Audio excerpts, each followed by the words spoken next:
jamoatimizdan bir ukamiz savol berganlar, domla otam ko'p holatda ichib keladilar va oilamizdagilarni so'kadilar.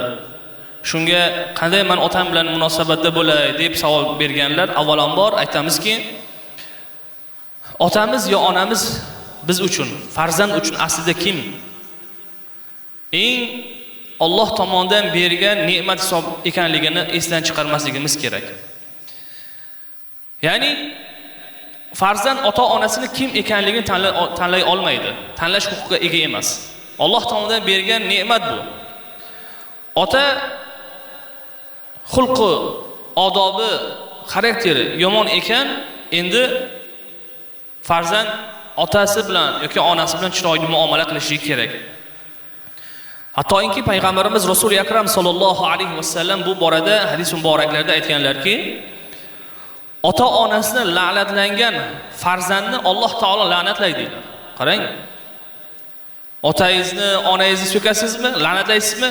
Alloh sizni, farzandni, Alloh taolo farzandni la'natlaydi. Buni hargiz esimizdan chiqarmasligimiz kerak. Qur'onda Parvardigor olam o'ziga iymon keltirishdan keyin ikkinchi va bil validayni ihsana deydi. Ota-onaga yaxshilik qilgin deb Alloh taolo buyuradi. Ibodat darajasiga Alloh taolo ota-onaga yaxshilik qilishligini buyurib qo'ydi Parvardigor olam. Bunga alohida e'tibor berishimiz kerak.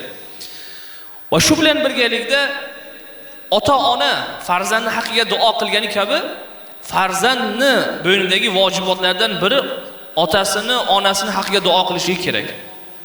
Ya'ni ota-onasini hidoyatga kirishligi, iymonli, taqvoli bo'lishligi, xulqi chiroyli bo'lishligini ham Allohdan farzand so'ramoqligi kerak doimiy. Ya'ni hech bir farzandning haqqi yo'qki, otasi bilan, onasi bilan urushib, yoqasidan olib, ularga qo'l ko'tarishligi umuman haqqi yo'q ekanligini dinimiz, Robbul Alamin va payg'ambarimiz sallallohu alayhi vasallam farzandlarini bundan qaytaradi. Oq bo'lishligiga dalolat qilishligini Rasululloh rahmatan lil alamin xabarni beradilar. Mana bu illatlardan biz ogoh bo'lmoqligimiz, bundan qaytmoqligimiz kerak ekan. Demak, otamiz yo onamiz xulqi yomonmi? Biz duo qilishimiz kerak. Hattoki dinimizda otasi yo onasi g'ayridin bo'lsa ham, boshqa dinda bo'lsa ham, farzandi musulmon bo'lsa, ota-onasini xizmatini qilishlikka buyurilgan. Buni esimizdan chiqarmasligimiz kerak. Va har bir inson, har bir farzand nimaiki ota-onasiga qilsa, albatta farzandlaridan qaytishligini esdan chiqarmasligi lozim va lobud ekan.